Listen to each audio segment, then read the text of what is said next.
वो संशय क्या था, हमने चर्चा करी थी कि यहाँ पर वर्तमान की बात हो रही है। तो अर्जुन को संशय हुआ कि आपके जन्म कर्म की दिव्यता को जो कोई जानता है वो इस भौतिक जगत में लौट कर नहीं आता। तो एज प्रेजेंट की बात हुई थी। तो अर्जुन को संशय हुआ क्या पास्ट में ऐसा कोई व्यक्ति नहीं हुआ है, भूतकाल में या भविष्य में ऐसा कोई नहीं होगा। तो इसके लिए भगवान ने फिर आगे बतलाया था कि ऐसा नहीं है कि इससे में पहले कोई पवित्र नहीं हो चुके हैं या आगे नहीं होंगे। तो इसके लिए भगवान ने यहाँ बतला रहे हैं अपितु मेरे सनातन धाम को प्राप्त होता है। तो इससे पहले की जो संशय थी वो दूर कर रहे हैं इसमें भगवान। और फिर एक क्वेश्चन ये था, क्या केवल यही एक नॉलेज या यही एक केवल जानकारी भगवान के बारे में पर्याप्त है कि भगवान का जन्म कर्म वो दिव्य है, ये केवल इसी को जानने मात्र से क्या भगवान की कृपा प्राप्त हो जाएगी?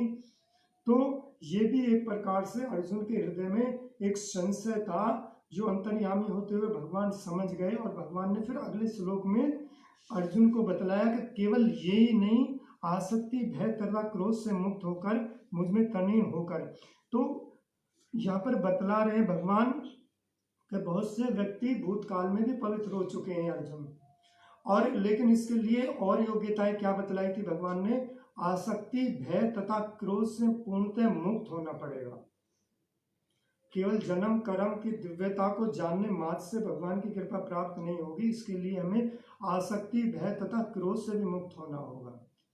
और इससे आगे फिर और एक जिज्ञासा आती है उनकी, अर्जुन की, और वो जिज्ञासा एक प्रकार से ऐसी है, वो ये जानना चाहते हैं कि जो कोई आसक्ति भय तथा क्रोध से मुक्त नहीं हुआ है उसकी क्या गति होगी, वो कौन सी गति को प्राप्त होगा।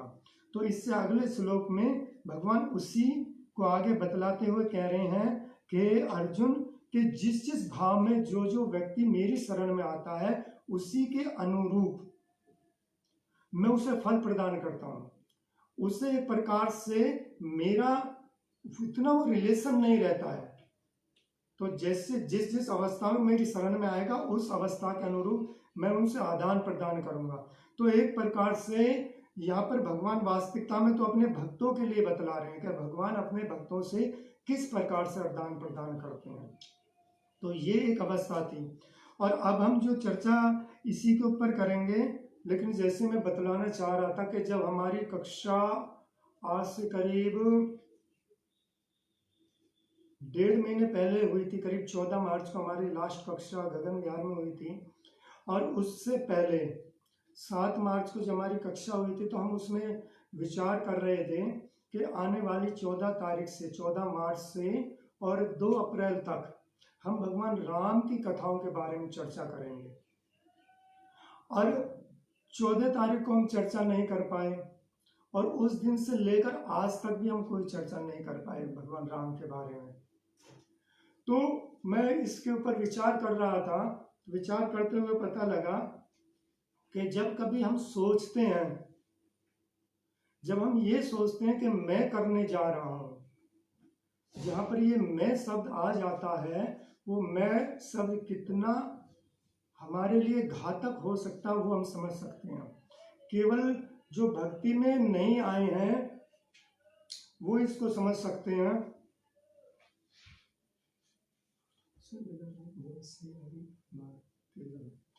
तो हम यहाँ पर देख सकते हैं कि चाहे कोई भगवान की सेवा के लिए क्यों ना हो, यदि वहां पे मैं शब्द आएगा तो वो सफलता प्राप्त नहीं कर पाएगा। तो मैं विचार कर रहा था कि मैंने वहां पे सोचा कि हम भगवान राम की कथा करना चाहते हैं। तो जब भगवान की राम की कथा की बात आई तो वहां पे एक शब्द मैं भी आया, और उस मैं शब्द के कारण हम आज तक वो राम कथा नहीं कर पाए। सोच सकते हो। तो जहां पर मैं आएगा वहां पर भगवान नहीं आएंगे। तो अपने जीवन से इस मैं को निकालना पड़ेगा। एक बार एक कक्षा के लिए मैंने एक डिवोटी को इनवाइट करा था, और जब उन डिवोटी को इनवाइट करा तो मेरी व्हाट्सएप के द्वारा उनसे चर्चा हो रही थी। तो मेरे से बार बार पूछ रहे थे किस टाइम कक्षा होती है, किस टाइम आना है, क्या टॉपिक लेना है, क्या विषय लेना है। और जो हम विषय लेने थे तो मैं इनको बता रहा था और बाद में उनसे रिक्वेस्ट कर रहा था कि एक बार आप जरूर आएँ। तो उन्होंने वहाँ पर मेरे को व्हाट्सएप पे मैसेज भेजा और मैसेज में लिखा था ओके विल ट्राई। उन्होंने वहाँ पर नीचे विल ट्राई लिख के मेरे को रिप्लाई करा। तो मैं ये सोच रहा था शायद हो सकता है इस लिखने में कुछ प्रॉब्लम हो गई हो, लेकिन यहाँ पे तो आई विल ट्राई ये होना चाहिए या आई विल कम, लेकिन उन्होंने विल ट्राई क्यों लिखा, आई नहीं लगाया। वो आई क्यों नहीं लगा, क्योंकि आई को जब हम रिकमेंड करते हैं तो वो मैं से संबंधित हो जाता कि मैं ये चाहता हूं। तो मेरे को बहुत बाद में पता चला कि उन भक्त की क्या कॉन्शियस है कि उन्होंने विल ट्राई क्यों लिखा है कि हम कोशिश करेंगे, मतलब आना कंफर्म नहीं है, कोशिश करेंगे, आना या ना आना वो भगवान की कृपा के ऊपर डिपेंड करता है। इसी प्रकार से हमारे एक भक्त हैं और वो भक्त पंजाब के अंदर उन्होंने बहुत सुंदर मंदिर बनाया है और मंदिर के पास उन्होंने लिखा हुआ था, और वो जो लिखा हुआ था वो क्या लिखा हुआ था, जब मैं जाऊंगा तो मैं आऊंगा। तो बड़ा अच्छा शब्द है, एक बार पढ़ने में मेरे को भी समझ में नहीं आया, तो वहां पे लिखा हुआ था जब मैं जाएगा तो मैं आऊंगा। तो यहाँ पे जो सेकंड मैं है वो भगवान कृष्ण को संबोधित करता है, और जो फर्स्ट मैं है वो हमारे आप को खुद को संबोधित करता है। तो वहां पे बड़ा स्पष्ट लिखा हुआ था कि जब मैं जाएगा तब मैं आऊंगा। तो भगवान एक प्रकार से स्पष्ट रूप से कह रहे हैं जब तक तुम्हारा मैं नहीं जाएगा तब तक मैं नहीं आने वाला।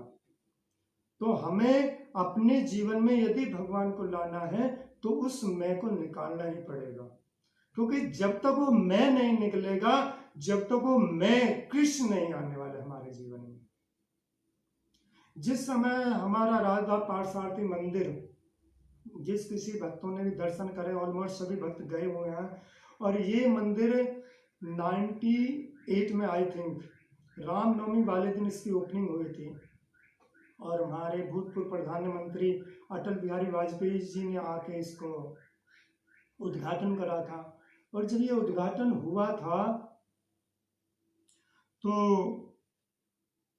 हिज होलीनेस गोपाल कृष्ण गोस्वामी महाराज ने एक सभा जो भक्तों की आई हुई थी उनको संबोधित करते हुए कह रहे थे, क्या कह रहे थे वहां पर, कि आज श्रीला प्रभुपाद जी बहुत खुश हुए होंगे, आज श्रीला प्रभुपाद जी बहुत प्रसन्नचित हुए होंगे, क्योंकि श्रीला प्रभुपाद जी की इच्छा थी कि दिल्ली में एक बड़ा मंदिर बने। तो वहां पर वो ये नहीं कह रहे थे कि मैं बहुत खुश हुआ हूं या मैं बहुत प्रसन्न हुआ हूं, तो वहां पर वो क्या बतला रहे थे कि आज श्रीला प्रभुपाद जी बहुत खुश हुए हैं। तो जो एक भक्त होता है उसकी चेतना क्या रहती है कि हर अवस्था में गुरु और वैष्णव और भगवान की प्रसन्नता के लिए कार्य करना। तो जो ये हमारा मंदिर बना है इसके लिए इतना प्रयास भक्तों ने करा है, लेकिन उन सब प्रयासों के पीछे केवल और केवल एक उद्देश्य क्या था, गुरु और गौरांग की प्रसन्नता, उनकी प्रसन्नता ही हमारे जीवन का ध्येय होना चाहिए। और वो जो प्रसन्नता है उस प्रसन्नता के लिए ही हमें कार्य करना चाहिए, और उस कार्य को करने के लिए हमारे सारे प्रयास भी होने चाहिए। और हम आगे और बढ़ते हैं, स्वयं श्रीला प्रभुपाद जी भी जब किसी सफलता को प्राप्त करते थे तो कहीं पर भी उन्होंने ये नहीं कहा कि मैं बहुत खुश हुआ हूं।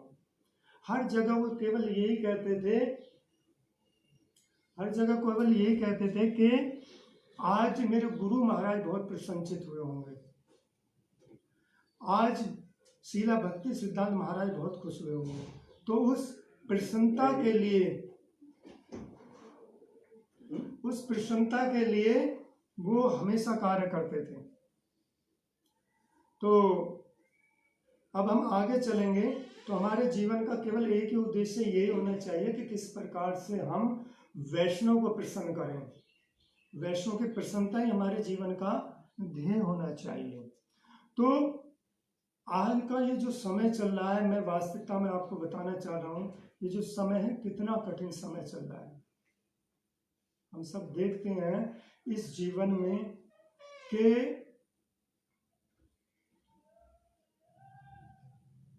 ऐसी अवस्था है कि हर कोई व्यक्ति आज सहमा हुआ बैठा हुआ है।